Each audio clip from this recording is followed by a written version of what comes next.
नमस्कार मित्र हो, आज आपण ऐकणार आहोत श्री स्वामी चरित्र कथा. अक्कलकोटमधील दिव्य आगमन. दूर दक्षिणेकडील एका शांत आणि लहानशा गावात, अक्कलकोटमध्ये सोलापूर जिल्ह्यातील हा छोटासा गाव, लोकांचे जीवन नेहमीप्रमाणे सुरू होते.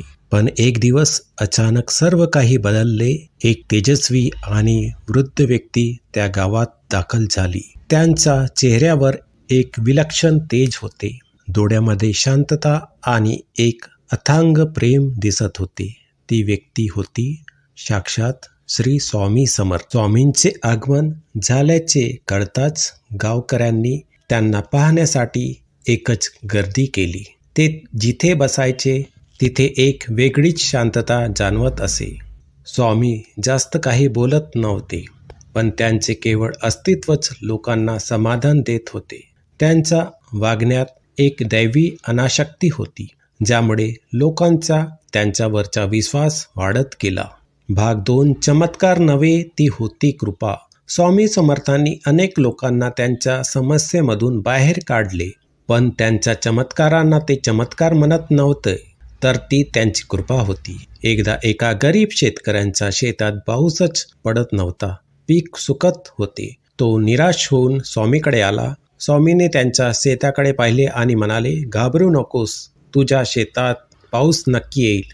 आणि काहीच वेळात ढग जमा झाले आणि मुसळधार पाऊस पडला. त्यामुळे शेतकऱ्यांच्या डोळ्यात आनंदाश्रू आले. अशा अनेक कथा आहेत. एका निपुत्रिक स्त्रीला अनेक वर्षापासून मूळ बाळ नव्हते. ती रडत रडत स्वामींच्या चरणी पडली. स्वामींनी तिला धीर देत म्हटले, लवकरच तुझ्या घरात बाळ येईल. आणि काहीच महिन्यातच तिला पुत्रप्राप्ती झाली. पण स्वामींची सर्वात मोठी शिकवण त्यांच्या शब्दात होती. ते नेहमी म्हणायचे, भिवू नकोस, मी तुझ्या पाठीशी आहे. हा एकच मंत्र लाखो भक्तांना आजही संकटातून बाहेर पडण्यासाठी बळ देतो. भाग 3. भक्तीचा महासागर आणि स्वामींचा वारसा. स्वामींच्या वास्तवामुळे अक्कलकोट हे केवळ एक गाव राहिले नाही, तर ते भक्तीचे एक मोठे केंद्र बनले.